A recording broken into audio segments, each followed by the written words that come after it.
가정에서 온라인으로 또 예배를 드리시고, 그리고 또 오늘 예배당에서 큰스폴에서, 그리고 1층 맑은샘 카페와 또 시온의뜰에서 다 함께 또 영상으로 예배를 드리고 있는 여러분을 다 주님의 이름으로 사랑하고 축복합니다. 오늘 예배 가운데 하나님의 말씀 가운데 있는 그 영광과 존귀와 또 우리를 사랑하시는 그 풍성하심이 각 예배의 처소 가운데 충만하기를 축원합니다. 오늘 하나님의 말씀은 요한복음 21장 15절부터 19절까지 말씀입니다. 요한복음 21장 15절부터 19절까지 말씀입니다. 우리 다 함께 한 목소리로 합독하도록 하겠습니다. 그들이 조반 먹은 후에 예수께서 시몬 베드로에게 이르시되 요한의 아들 시몬아, 내가 이 사람들보다 나를 더 사랑하느냐 하시니 이르되 주님 그러하나이다. 내가 주님을 사랑하는 줄 주님께서 아시나이다.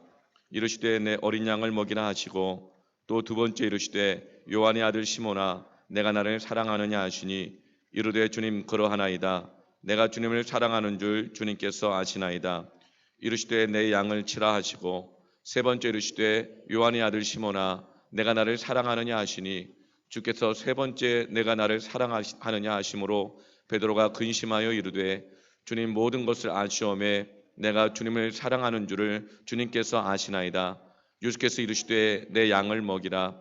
내가 진실로 진실로 내게 이르노니 내가 젊어서는 스스로 띠띠고 원하는 곳으로 다녔거니와 늙어서는 내 팔을 벌리니 남이 내게 띠띠우고 원하지 아니하는 곳으로 데려가리라.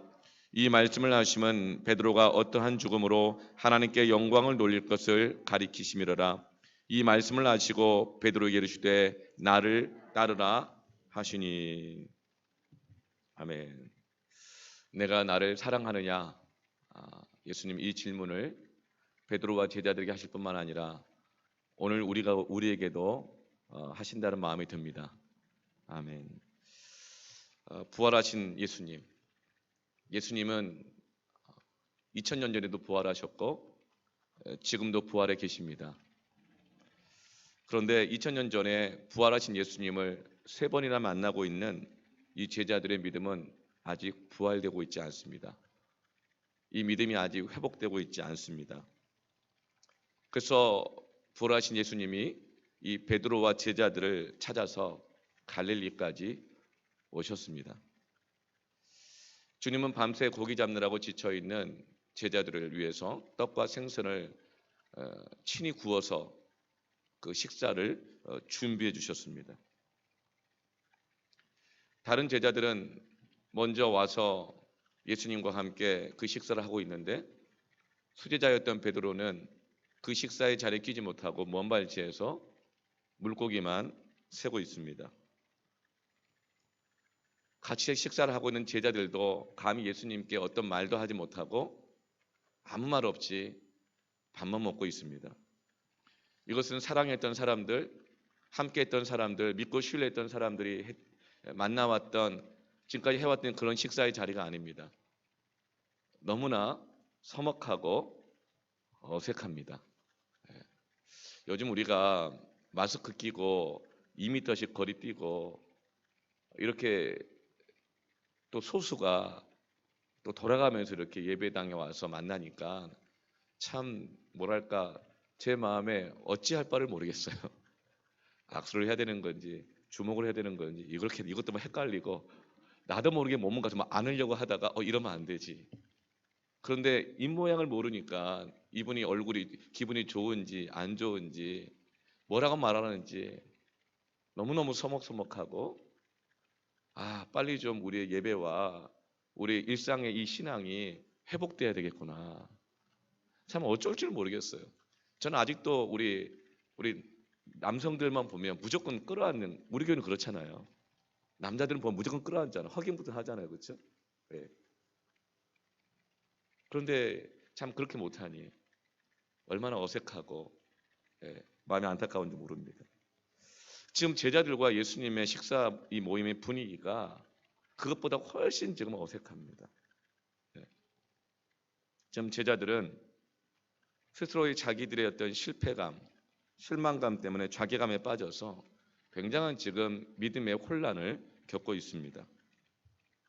그런데 제자들과 주님의 관계가 이렇게 되어버린 것은 제자들의 믿음이 없거나 이들이 열심히 부족하거나 이들이 주님을 따를 때 노력이 부족했기 때문에가 아닙니다. 지난 3년여 동안 예수님 십자가 달리시고 죽으시고 부활하시고 한 이 며칠 빼놓고 요 며칠간만 빼놓고 지난 3년 반 동안은 제자들은 모든 것을 버릴 정도로 주님에 대한 확신이 있었습니다. 주님에 대한 열정이 있었습니다. 모든 것을 버리고 주님을 따랐습니다. 요 며칠 못 그랬을 뿐이지. 특히 베드로는 모두가 다 주님을 부인한다 하더라도 주님을 떠난다 하더라도 나는 주님을 떠나지 않을 것입니다라고 그렇게 많은 사람들 앞에서 맹세까지 했었습니다. 그런데 예수님이 십자가에 달리시기 전에 이미 3번이나 베드로는 이제는 사람들 앞에서 예수님을 부인하고 조주까지 해버린 것입니다. 이들이 믿음이 없어서가 아닙니다. 이들이 주님을 따를 때 그들의 99%의 그 시간 동안 주님을 대충 따른 게 아닙니다. 그럼에도 불구하고 그들의 혼란은 자괴감은 요 며칠 사이에 주님을 부인하고 주님을 저주하고 배신해버렸다는 것이죠. 그런 자가 어떻게 수제자가 될 수 있겠습니까? 그런 제자들이 어떻게 주님의 일을 또 다시 하겠다고 나서며 다른 영혼을 책임지겠다고 또 그렇게 할 수가 있겠습니까? 지금 베드로와 제자들의 이 믿음이 회복되지 않는 것, 예수님과의 관계가 정말 너무나 서먹서먹하고 어정쩡한 것, 이것이 바로 그 이유였던 것이죠. 그런데 그때 예수님께서 찾아오셔서 식사를 다 먹이시고 베드로에게 한 가지를 질문하십니다. 어떤 질문을 하실까요?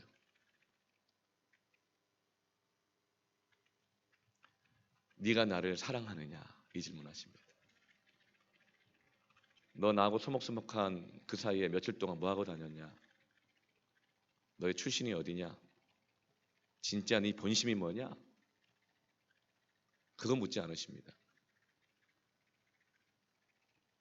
너 지난 일주일 동안 예배드리기 전에 어떻게 살았니? 이거 묻지 않으십니다. 네가 나를 사랑하느냐? 우리는 코로나19의 이 재난 속에서 굉장히 애를 씁니다. 가정에서 온라인 예배를 드리면서도 신앙의 실패자가 되지 않기 위해서 또 스스로도 실망하지 않기 위해서 굉장히 부단히 가정에서 예배를 드립니다. 그리고 또 교회 와서도 이 눈치 저 눈치 봐가면서도 그래도 이 교회를 지키고 예배를 지키면서 예배를 드리기도 합니다. 부산스러운 아이들을 데리고 옆에 끌어다 앉히고 때로는 싸워가기도 하면서 가정 예배를 드려보려고 애를 씁니다. 그러나 그 가운데서 우리는 많은 실패를 겪고 있습니다.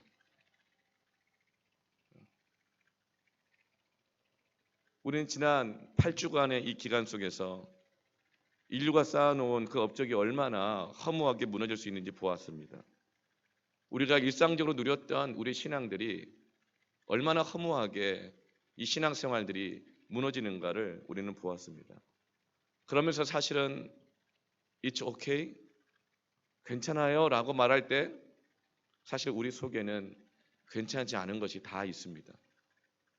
완벽하게 우리가 다들 어디서든 어디에 있든 예배를 드리고 성공하고 있다면 예 괜찮아요 라고 말할 수 있겠지만 사실 우리 안에는 많은 실망감이 있고 혼란이 있습니다. 그러나 예수님께서 우리에게 질문하시는 것은 너희들 지난 8주간 동안 어떻게 살았느냐? 얼마나 제대로 예배를 드렸느냐? 얼마나 열심히 신앙생활을 했느냐? 부활절인데 부활절 헌금은 했느냐? 그 헌금은 정말 준비된 헌금이냐? 그리고 교회와 이 사회를 위해서 어떠한 노력을 했느냐? 이런 질문을 하지 않으시고 주님은 한 가지만 질문하십니다. 네가 나를 사랑하느냐?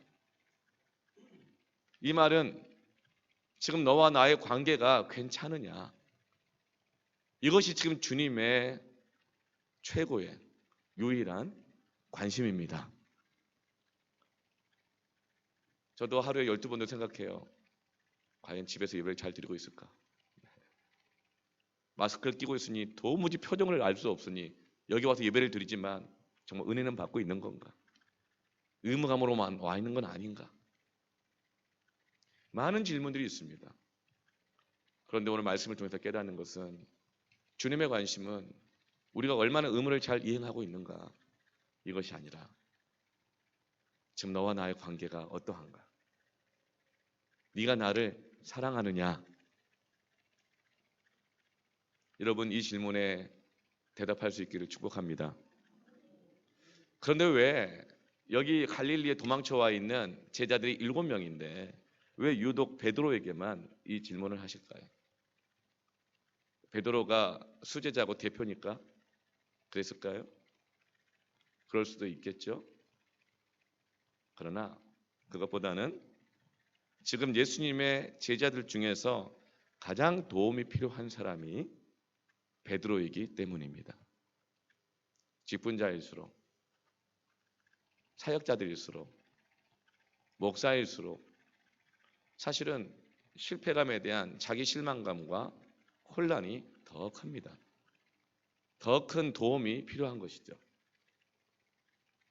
그래서 저는 베드로에게 예수님이 질문하셨다고 생각이 들었습니다.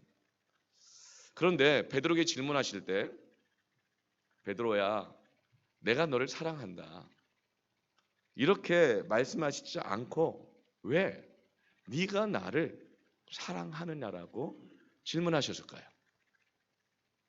우리는 정말 스스로 실망되고 힘들고 고난이 올 때 하나님이 나를 사랑한다는 말을 듣고 싶지요?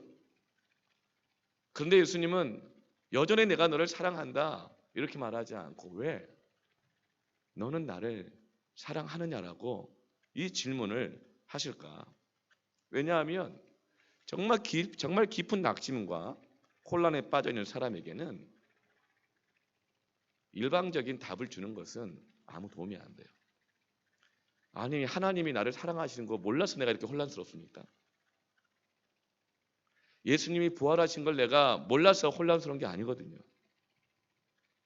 예수님이 하나님의 아들이시라는 것을 답을 몰라서 내가 혼란스러운 것이 아니에요. 정말 깊은 혼란과 낙심에 빠져 있는 사람들에게 일방적인 위로나 권면은 아무 도움이 안 된다는 것을 주님은 아시는 거예요. 괜찮아. 잘 될 거야. 하나님이 도와주실 거야. 그런데 정말 힘들 때는요. 이게 들리지가 않아요. 주님은 지금 베드로의 마음의 깊은 상태를 정말 알고 계시는 거예요. 이해하고 계시는 거예요. 공감하고 계시는 거예요. 베드로의 지금 문제는 주님이 부활하신 것을 믿지 못하는 것이 아닙니다. 또 자신이 죄인이 아니라는 것도 아니에요. 교만한 것도 아닙니다. 지금 베드로의 마음은 낮아질 대로 낮아져 있습니다. 주님은 부활하셨고 주님은 여전히 나를 사랑하셔요. 그래서 여기까지 찾아오셔가지고 밥까지 해주시는 거잖아요. 그런데 도대체 주님을 그렇게 열심히 따르던 나는 지금 무엇이냐는 거예요. 그렇게 열심히 믿었던 그때는 무엇이었냐는 거예요. 그렇게 열심히 주를 따르고 사랑한다고 하고 헌신하고 모든 걸 버리고 주를 따랐던 그런 나는 지금 어떤 상태에 있고 지금 나는 어디에 있으며 나는 어떤 사람이냐. 이것이 지금 베드로의 혼란과 낙심이 이룬 것입니다. 지금 드러나 있는 요 며칠 사이에 드러나 있는 내 모습을 보니 내 상태를 보니 내가 정말 주님을 사랑했던 것이 맞나? 내가 정말 그때 주님 앞에 헌신하고 결단했던 기도들이 정말 진실했나? 그런 내가 지금 예수님을 믿긴 믿지만 이런 모습으로 제자의 길을 계속 갈 수 있을까? 다시 주님과 동행할 수 있을까? 이제는 그냥 마음으로만 믿고 그냥 현실에 충실하며 다른 길을 가야 되는 건 아닌가? 이것이 지금 베드로 신앙의 근본적인 흔들림인 것입니다. 그래서 지금 베드로에게 필요한 것은 일방적인 어떤 정답이 아니에요. 사랑의 고백이 아니고 위로가 아니라 베드로 안에 있는 이 혼란을 근본적으로 제거하고 그의 영혼이 회복되는 것이 주님의 뜻인 것입니다. 그래서 물어보시는 거예요. 나 너 사랑한다. 뭐 괜찮아. 다 용서했어. 너 알지? 이렇게 말씀하지 않으시고 베드로야, 네가 나를 사랑하느냐? 베드로에게 있는 가장 큰 혼란과 실패가 무엇일까 생각해 보니 그것은 베드로가 수제자인데 다른 사람들 다 앞에서 다른 사람은 다 주님을 떠나도 나는 떠나지 않겠다고 그렇게 고백했는데 그런 자기가 예수님을 공개적으로 다른 사람들이 다 알도록 부인했다는 사실이 아마 가장 큰 실패감이고 가장 큰 혼란함이었을 거예요. 그런데 지금 주님께서 다른 제자들 앞에서 물어보잖아요. 네가 나를 사랑하느냐라고. 다시 그 고백하는 것이 쉬운 게 아니거든요. 그러니까 지금 예수님은 도와주고 계시는 거예요. 이 베드로의 믿음을 다시 회복하도록 도와주고 계시는 것입니다. 혼자는 입이 10개라도 말을 못하니까. 그런데 그 말을 해야 그 영혼이 회복되니까. 주님과의 관계가 회복되어야 베드로의 믿음이 회복되니까 아무리 의무적으로 예배를 잘 드리고 몸을 불사르게 내어줘도 사랑이 없으면 아무것도 아니다. 예수님에 대한 이 사랑, 예수님과의 관계가 회복되지 않으면 그 어떤 것도 소용없으니까 주님은 지금 베드로를 도와주고 계시는 것입니다. 네가 나를 사랑하느냐?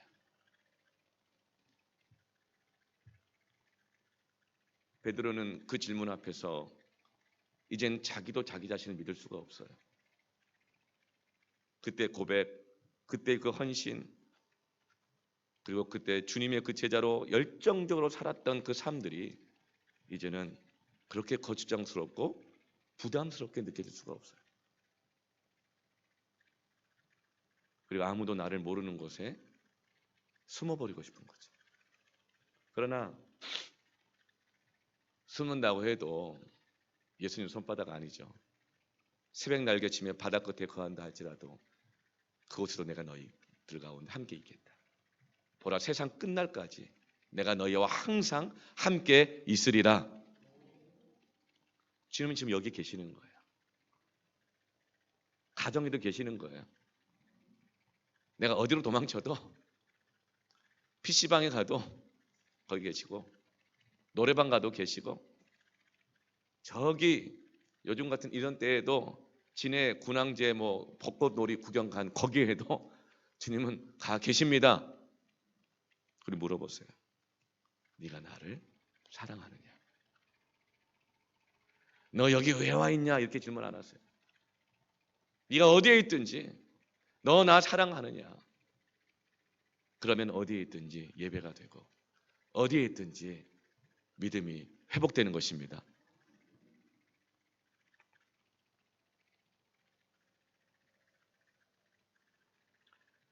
주님은 이 질문을 통해서 베드로에게 끌어내고자 하는 것은 너 앞으로 어떻게 할 거야? 너 또다시 이러면 너와 나의 관계는 완전히 끝이다. 도대체 몇 번째냐? 너 다시 나를 따른다고 하더라도 앞으로 그렇게 하지 않을 자신이 있어? 이런 책임감, 의무감, 인간적인 의리의 대답을 원하는 것이 아니에요. 주님께서 베드로에게 원하시는 대답, 베드로 안에서 끌어내고자 하시는 것, 베드로 안에 있는 것, 없어진 것 같지만 반드시 있는 것 찾아내셔서 확인시켜 주시고 그것을 붙들게 하고자 하시는 것은 무엇일까요? 그것은 여전히 베드로 안에 있는 주님에 대한 뜨거운 사랑인 것입니다. 주님은 그것을 끄집어내십니다. 그게 은혜예요. 그렇게 여러분 주님을 부인하고 그렇게 부활하신 주님을 몇 번 만나 주셨음에도 불구하고 결국은 자기 고집대로 살아가 버리고 마는, 자기 감정에 충실해져 가지고 자기 연민에 빠져 가지고 살아가는 그 마음 속에 있는, 정말 진흙탕처럼 혼란스러워 있는 내 마음 속에 있는, 그러나 주님을 향한 그 사랑을 찾아내시고 끌어내어 주시고 그것을 고백하게 하시고 붙들게 하시는 것입니다. 그럴 때 회복됩니다. 그래서 3번이나 질문하시는 거예요. 왜요? 베드로가 3번 부인했잖아요. 그래서 3번 확인시켜 주시는 거예요. 너 나 사랑하냐? 너 나 사랑하냐? 너 나 사랑하냐? 이 말은 진짜 너 나 사랑했던 거 맞아? 이런 의심의 질문이 아니라 너 나 사랑하잖아. 너 나 사랑하잖아. 너 나 사랑하잖아. 주님은 우리 안에 있는 99%의 실수와 허물 속에 있는 1%의 작은 겨자씨만한 믿음, 그 사랑을 보시고 그것을 끄집어내 주시는 은혜의 하나님이십니다. 그리고 그것으로 그 1% 가지고, 겨자씨만한 거 가지고 우리를 만나 주셔요. 뭐 결혼할 때도 배우자 선택할 때 그런 데잖아요. 51%만 마음에 들면 선택하라고. 참 그것도 얼마나 은혜롭고 자비로운 시아버지 시어머니 장인 장모의 마음이겠어요. 그렇죠? 그럼 우리 하나님은 99% 허물투성이인데 그 안에는 겨자씨만한 그 믿음, 그 사랑 보시고 우리를 만나 주시고 그것으로 우리를 회복시켜 주시고 그리고 그것을 가지고 일하십니다. 우리의 의로움으로 일하시는 게 아니에요. 우리의 책임감으로 하시는 게 아니에요. 우리의 올바름으로 일하시는 것이 아니에요. 그 작은 믿음, 그 크신 하나님의 사랑으로 역사하시는 하나님이십니다. 여러분, 주님께서 이렇게 실패하고 혼란에 가득했는 제자들에게 그리고 베드로에게 네가 나를 사랑하느냐라고 질문하신다면 우리는 어떻게 대답해야 할까요? 첫 번째로 한번 따라해 보실까요? 그럼에도 불구하고 사랑을 고백하라. 아멘. 주님이 우리에게 질문하실 때는요, 꼭 대답하시길 바랍니다. 가만히 있으면 안 돼요. 사탄은요, 주님의 말씀 앞에 우리가 반응하려고 할 때마다 우리의 양심을 공격합니다. 우리의 모든 감춰져 있는 모습을 다 들춰내고 실수하고 실패하고 죄지었던 것 다 들춰내면서 우리가 하나님의 은혜를 받기에 그 말씀에 반응하고 대답하기에 네가 얼마나 부적절한지를 들춰내면서 공격해서 아무 대답도 못하게 만듭니다. 왜요? 믿음은 들음에서 나고 들음은 그리스도의 말씀으로 말미암느니라. 사람이 마음으로 믿어 의에 이르고 입술로 시인하여 구원에 이르느니라.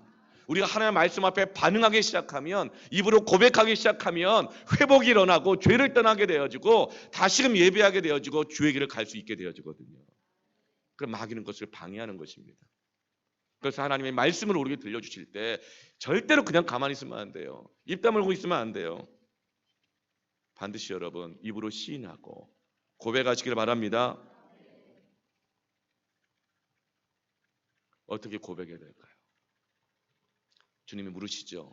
네가 나를 사랑하느냐?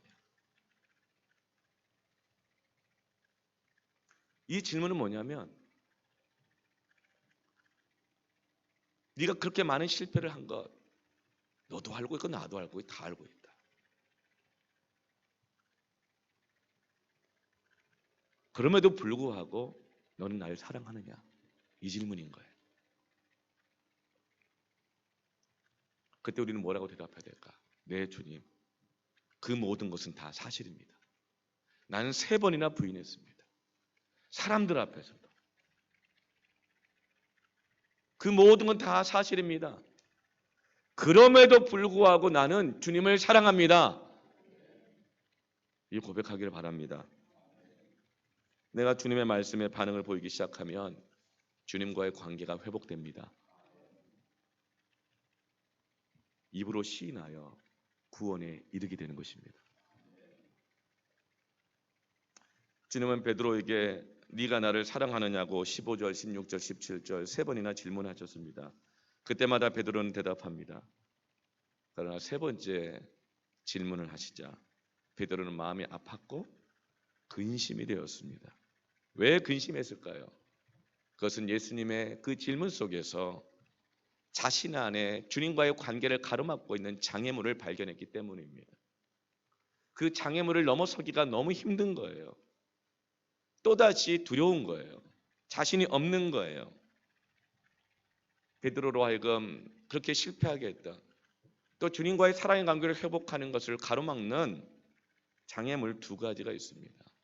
그게 뭘까요? 여러분 한번 따라 하십시다. 실패의 영을 대적하라. 저희 교회에서는 무슨 영 이렇게 특히 많이 강조하지 않지만 그러나 실제로 우리를 좌절하게 하고 범죄하게 하는 이런 영이 있습니다. 실패의 영이 있어요. 주님의 그 질문 속에서 두 가지를 발견하게 되는 거예요. 첫 번째는 비교의 영입니다. 비교의 영이에요. 15절 말씀에 예수님이 질문하실 때 이렇게 질문해요. 네가 나를 사랑하느냐라고 이렇게 단순하게 질문하시는 것이 아니라 네가 다른 사람들보다 나를 더 사랑하느냐. 의도적으로 비교하면서 질문하고 계세요. 왜 그럴까요? 지금까지 베드로는 늘 비교하면서 다른 사람들보다 내가 주님을 더 사랑한다. 내가 다른 사람들보다 더 열심히 있다. 내가 다른 사람들보다 더 노력한다. 내가 다른 사람들이 다 주님을 떠나도 나는 주님을 떠나지 않는다. 늘 베드로의 자기 신앙, 자기 가치, 자기 확인 이것은 사람들과의 비교로부터 왔던 것입니다. 예수님은 그것을 아시는 거예요. 그래서 네가 다른 사람들보다 나를 더 사랑하느냐라고 비교해서 물어보시는 거예요. 마태복음 26장 33절에서도 베드로가 대답하여 이르되 모두 주를 버릴지라도 나는 결코 버리지 않겠나이다. 베드로는 늘 나는 다른 사람과는 다릅니다. 비교했던 것이죠. 그런데 그것이 바로 베드로가 예수님을 끝까지 따르는데 실패했던 원인이었고 지금도 예수님 앞에 나아가지 못하고 있는 장애물이라는 것을 예수님은 이 질문을 통해서 깨닫게 하시는 거예요.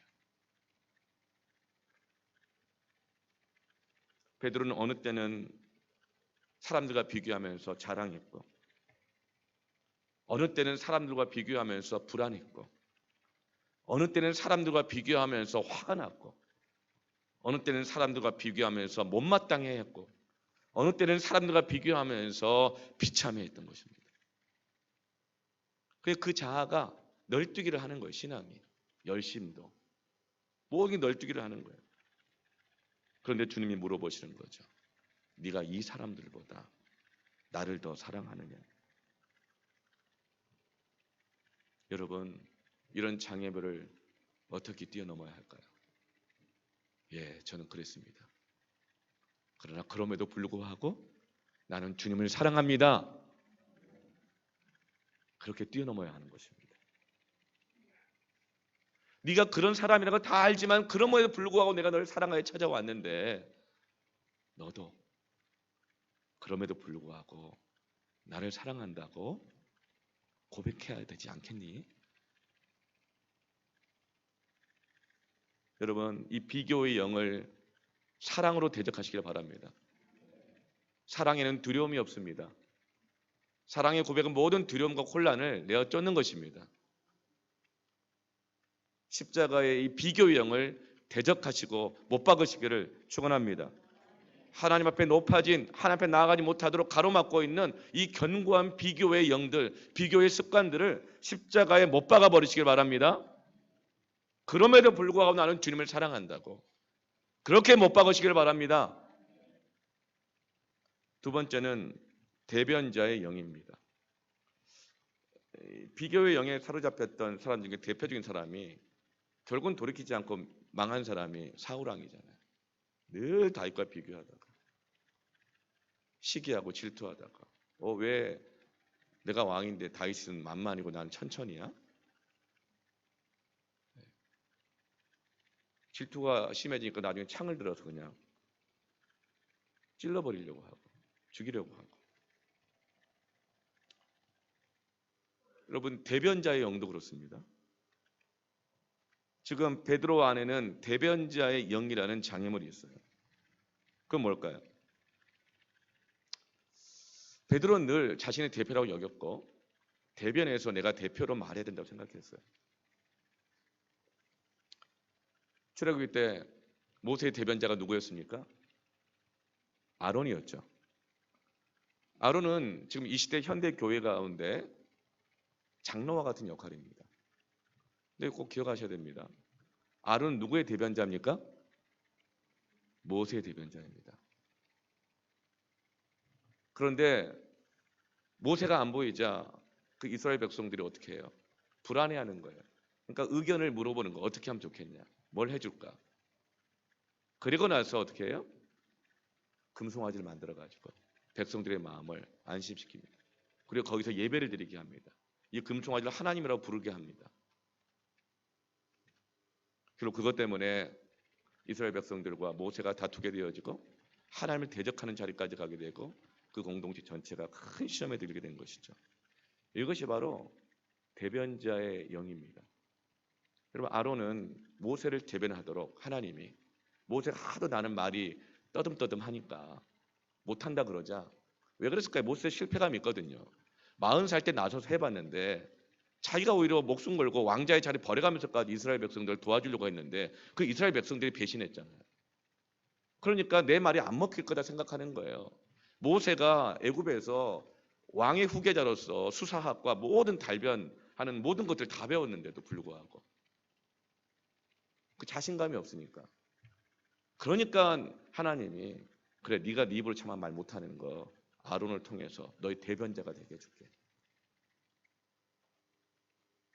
그러나 아론은 모세의 대변자가 아니라 하나님이 지정하신 다른 자리, 이스라엘의 대변자, 백성들의 대변자라는 의식을 가진 것 때문에 이스라엘은 큰 시험 가운데 든 것이죠. 12명의 정탐꾼도 그렇잖아요. 가나안 땅에 들어갔습니다. 정탐하러 들어갔죠. 말씀대로 정말 그러한가? 여호수아와 갈렙은 어떻게 했죠?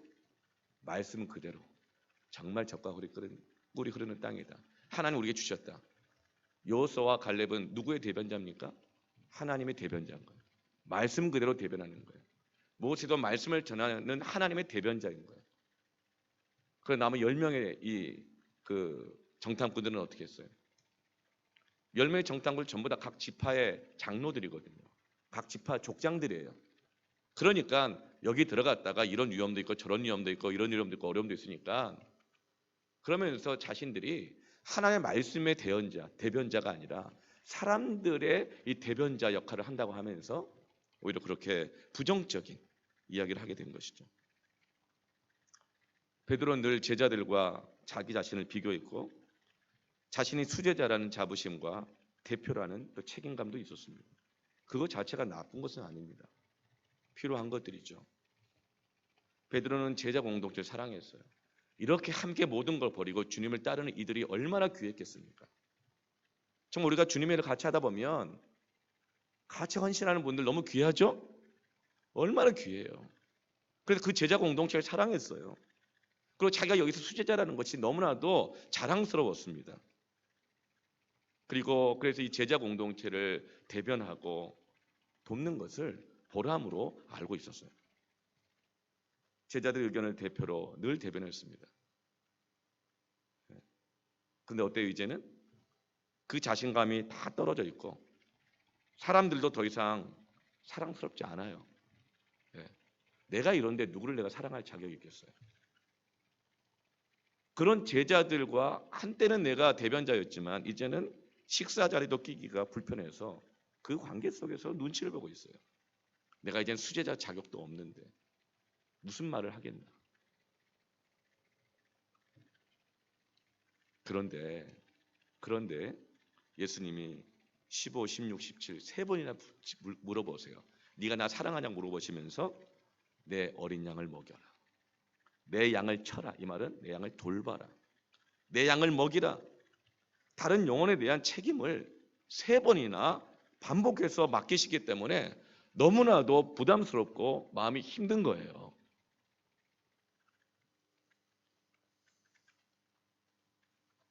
그런 베드로에게 왜 예수님은 네가 이 사람들보다 나를 더 사랑하냐 하고 의도적으로 이렇게 또 질문하실까요? 그것은 베드로야, 너 지금까지 사람들과 비교하면서 나를 사랑했지? 그리고 나보다 이 사람들을 더 사랑했던 것 아니냐? 네가 나를 사랑할 때 나보다 이 사람들을 더 사랑했어. 예수님을 대변하는 것이 아니라 이 사람들을 더 대변한다고. 그런 인간적인 의리, 사랑, 책임감, 의무감, 신념, 이것으로 나를 사랑하려고 하면 실패한단다. 예수님 이 말씀하시는 거예요. 사람들 사랑하는 것, 대변하는 것, 이것이 잘못됐다고 얘기하시는 것이 아니라 예수님을 대변하는 것보다 사람들을 더 대변하게 되어지면 끝까지 이 길 못 간다. 주님을 사랑하는 것을 실패한다. 지금 그 말씀하고 계십니다. 4월에 예정되어 있었던 우리 개척 6년 만에 만 6년 만에 장로 그리고 안수집사 권사 투표를 하려고 계획을 했지만 코로나19 때문에 5월 마지막 주로 좀 연기를 한 상태입니다. 참 사람을 세운다는 것 정말 하나님이 은혜 주셔야 할 일입니다. 철저히 낮아지고 하나님께서 세우시도록 하게 해야 합니다. 여러분, 장로는요 성도의 대변자가 아닙니다. 꼭 기억해야 합니다. 장로는 협력자입니다. 그리고 장로는 성도의 대변자가 아니라 성도의 대표자입니다. 이게 무슨 차이가 있는지 아세요? 여러분, 우리가 총선을 했는데요. 국회의원은 국민을 대표하여 대변합니다. 그렇죠? 왜 그럴까요? 헌법에 나라의 모든 권력은 국민에서 나온다고 명시되어 있기 때문에 그렇습니다. 그래서 국민들의 표에 의해서 뽑혀진 국회의원은 국민을 대표하고 국민을 대변하는 거예요. 그는 교회는 다릅니다. 교회의 모든 권세는 어디에서 옵니까? 사람들에게서 오는 게 아닙니다. 성도들에게서 오는 것도 아닙니다. 목사에게서 오는 것도 아닙니다. 교회의 머리가 되신 예수 그리스도로부터 모든 권세가 있는 것입니다. 그래서 장로는 성도의 대표자가 아니라 대변자가 아니라 예수 그리스도의 대변자가 되어야 하는 것입니다. 목사도 마찬가지입니다. 목사는 목사 장로와 장로는 목사 장로와 칠위 장로 두 종류가 있잖아요. 그렇죠?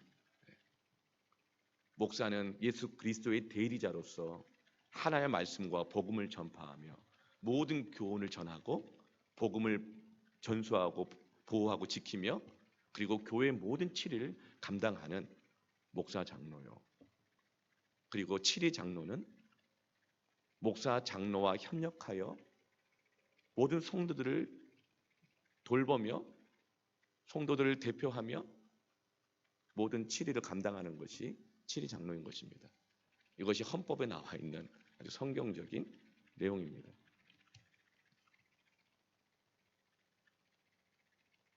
여러분, 그런데 교회의 머리가 되신 예수 그리스도가 교회를 어떻게 세우시고 어떻게 다스리셨죠? 어떻게 하나님의 뜻을 이루셨습니까? 십자가로 그의 다스리심을 섬기신 것입니다. 십자가로 교회가 세워진 것입니다. 십자가 희생으로 교회가 지금도 역사하고 있는 것입니다. 예수님이 온 인류의 죄를 대표로 대신 십자가를 지시고 대속하셨습니다. 그렇기 때문에 예수 그리스도의 대변자가 되어야 되는 장로와 모든 직분자들은 성도들을 대변하는 것이 아니라 하나님의 뜻을 대변하여 성도들을 대표로 해서 내가 대신 사명을 감당하고 내가 대신 죽고 내가 대신 기도하고 내가 대신 헌신하는 것이, 이것이 바로 예수 그리스도의 대변자요 성도의 대표라는 뜻인 것입니다.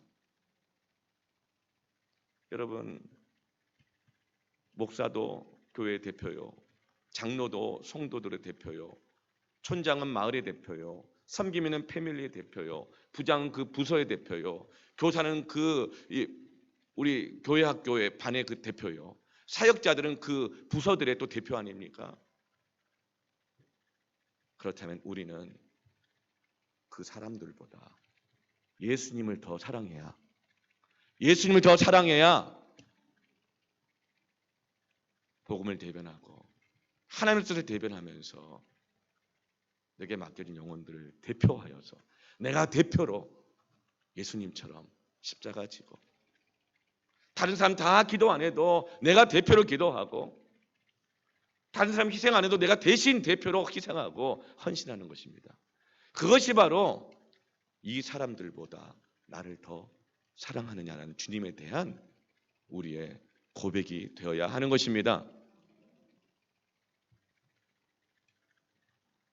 그러나 베드로는 지금까지 사람들의 대변자 하다가 실패한 것입니다. 주님은 그것을 지금 가르쳐주고 깨닫게 해주시는, 그래서 베드로가 근심했던 것입니다. 여전히 자기가 지금 예수님 앞에 나아가지 못하고 있는 것, 이 제자의 사회에서 끼지 못하고 있는 것은 여전히 자기 안에 있는 대변의식, 대변자의식. 그리고 내가 대변자였는데, 그리고 내가 수제자였는데, 대표였는데, 이 의식이 남아있기 때문에 그렇게 하지 못했던 거예요. 여러분, 이런 대변자의식을 십자가에 못 박아 버리시길 바랍니다. 우리는 대표에서 십자가를 지는 사람들입니다. 그래야 날마다 자기를 부인하고 자기 십자가를 붙잡고 나를 대속하신 주님을 더 사랑하면서 이 믿음의 길을 갈 수 있는 것입니다. 주님이 네가 나를 더 사랑하느냐, 이 질문 앞에서 우리는 그럼에도 불구하고 사랑한다고 고백해야 합니다. 우리 안엔 이런 비교의식의 영들, 대변자의식의 영들이 가로막는다 하더라도, 네 맞아요 주님, 나 그렇게 비교했어요. 지금도 비교하고 있고 비교당하고 있고 시기가 있고 질투가 있고 원망이 있고 못마땅함이 있고 교만이 있고, 여전히 나는 내가 대변자의식이 있고 내가 대표라는 의식이 있지만, 이 모든 것들이 사실이지만 나는 그럼에도 불구하고 주님을 사랑하기를 원합니다. 십자가에 못 박고 나아갑니다. 그러면서 세 번째로 주님의 이 사랑의 고백 앞에 주님의 그 말씀을 따르기를 축원합니다. 베드로는 주님이 지금 무엇을 말씀하시는지 이해하고 있습니다. 그래서 근심하고 있는 거죠. 그런 베드로에게 주님은 19절에 나를 따르라고 말씀하십니다. 아주 결정적인 말씀이시죠. 왜 이 말씀을 하실까요? 이 말씀은 베드로가 예수님을 따르는 자리까지 가야, 그 말씀에 순종한 자리까지 가야 진짜 회복되기 때문에 그렇습니다. 그래서 그러시는 거예요. 막 해, 의무감 부여, 이게 아니에요. 뭐 베드로 없겠어요. 베드로만 뭐 일꾼이에요. 예수님은 베드로 사랑하시니까. 그래야 네가 회복할 수 있으니까. 이 말씀으로 지금 베드로를 회복시켜주길 원하시고, 베드로 너의 진정한 정체성이 뭔가를 다시 확인해 주십니다. 베드로를 다시 제자로 인정해 주시고 다른 영혼들을 돌보며 계속 나를 따르라는 인생의 확신을 주시는 것이죠. 베드로는 다른 사람이 아닌 오직 주님으로부터 오는 확신이 있어야만 회복되는 사람입니다.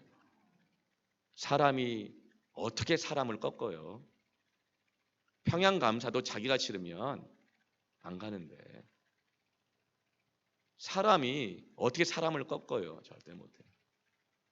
우리는 오직 주님의 확인, 주님의 말씀 앞에서만 꺾이는 것입니다. 그게 필요한 거예요. 그러면 주님의 말씀이 들릴 때 그럼에도 불구하고 주님의 말씀대로 순종하시길 바랍니다. 오늘날 우리의 삶에서 가장 위험한 것은 말이 그 진정한 가치와 능력을 잃어버리는 거예요. 부모가 자녀에게 결코 잃어서는 안 될 것이 있다면 그것은 바로 말의 책임입니다. 부모와 자녀 사이는요, 아니 사랑하는 사람들의 사이는 모든 것이 다 말로 이루어져야 합니다. 그래서 하나님과 우리 사이도 언약으로 이루어지는 거예요. 율법이 있지만 그 율법조차도 언약으로 주어졌고 그 십자가 언약을 통해서 하나님과 우리 사이가 이어지는 것입니다. 만일 그런데 부모의 말이 가치를 잃어버린다면 그 자녀를 지킬 수 있는 방법은 무력밖에 없습니다. 부모의 말이 자녀에게 가치를 잃어버리면 남는 것은 갈등밖에 없는 것입니다. 이스라엘 땅에서 양을 칠 때는요, 양을 한 마리 한 마리 다 가두고 목에 줄을 매고 각각 끌고 가는 방식으로 양을 먹이고 돌보지 않습니다. 그렇게 하면 그 많은 양을 먹일 수도 없고 그 많은 양을 보호할 수가 없어요. 이놈 쫓아갔다가 저놈 쫓아갔다가 김양 쫓아갔다가 박양 쫓아갔다가 이양 쫓아갔다가 양양양양 거리고 다 그러면은 양무리가 흩어져 버리게 되어지고 흩어진 양떼들은 이리 때 첫 번째 목표가 되거든요. 그럼 어떻게 됩니까? 어서 그 양무리를 모아야 돼요. 그리고 빨리 우리 안으로 들어오게 해야 합니다. 근데 어떻게 들어오게 해요? 양들은 목자의 음성을 듣는다 그랬어요. 여러분, 하나님께서 여러분의 목자가 누군지 음성을 들려서 알려주실 것입니다. 흩어져 있으면 안 돼요. 빨리 목자의 음성을 듣고 그 보호하는 양의 우리 안으로 들어가야 합니다. 지금도 온라인 예배를 계속 말씀을 새벽마다 송출해주고 그리고 금요일도 주일도 하는 이유가 뭐예요? 우리는 주님의 말씀을 들음으로 흩어지지 않게 되어지고 주님의 말씀을 들음으로 보호받게 되어지고 주님의 말씀을 들음으로 살아가게 되기 때문입니다.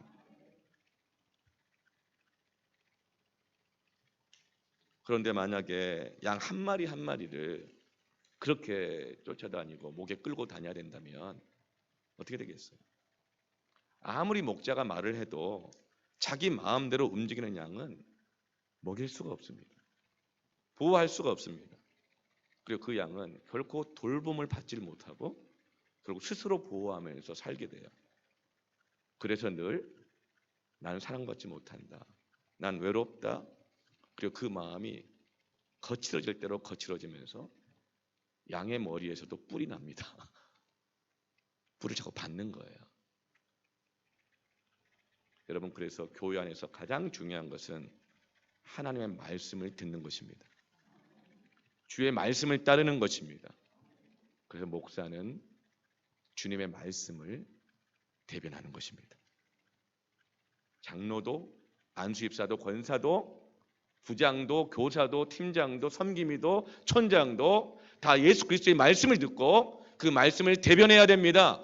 이것이 교회의 하나됨을 유지하는 것입니다. 여기에 자기 신념이 들어가면 안 됩니다. 여기에 자기의 사견이 들어가면 안 됩니다. 여기에 자기의 감정이 들어가면 안 됩니다. 우리는 사람들의 의견을 누구가 그러더라고요. 다들 그렇게 생각해요. 이것은 그리스도의 대변자들이 아닙니다. 오직 하나님의 말씀을 대변해야 할 것입니다. 그렇게 교회는 회복되고 하나가 되는 것을 지켜가면서 믿음이 역사하는 것입니다. 그래서 우리는 목자로부터 들리는 말씀의 귀를 기울여야 합니다. 이거 실패하면 우리는 다른 사람 섬길 수 없습니다. 말씀 사랑하고 주님 더 사랑하는 것, 그 관계가 회복되지 않으면 몸을 불사르게 내어줘도 소용없고 아무것도 아니고 천사의 말을 하고 지혜로운 말을 다 해도 울리는 꽹과리처럼 시끄러울 뿐이며 아무것도 아닌 것입니다. 주님의 말씀을 따르는 것이 사랑입니다. 마태복음 12장 48절에서 50절 말씀에 말하던 사람에게 대답하여 이르시되 누가 내 어머니이며 내 동생들이냐 하시고 손을 내밀어 제자들을 가리켜 이르시되 나의 어머니와 나의 동생들을 보라. 누구든지 하늘에 계신 내 아버지의 뜻대로 하는 자가 내 형제요 자매요 어머니이니라 하시더라. 이 시대는 자칫하면 가정이 우상이 될 수 있는 시대입니다. 주님이 말씀하십니다. 누가 내 형제요 자매요 어머니냐? 하늘에 계신 내 아버지의 뜻대로 하는 자다. 부모는 하나님의 말씀의 대변자가 되어야 합니다. 모든 직분자들은 하나님 말씀의 대변자가 되어야 합니다. 주님을 더 사랑해야 합니다. 부모는 자식보다 주님 더 사랑해야 자식들을 보호하고 기를 수 있습니다. 먹일 수 있습니다. 목사도 어떤 직분자도 사람들보다 주님을 더 사랑해야 그 사명 감당할 수 있습니다. 그러면서 주님이 나를 따르라고 베드로에게 말씀하시죠. 주님이 따르라고 하는 길은 어떤 길입니까? 18절 말씀을 볼까요? 같이 한번 읽어보겠습니다. 18절 시작.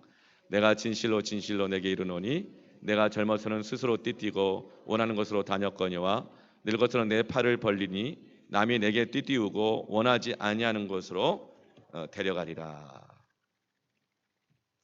주님이 따르러 가는 길이 어떤 길이에요?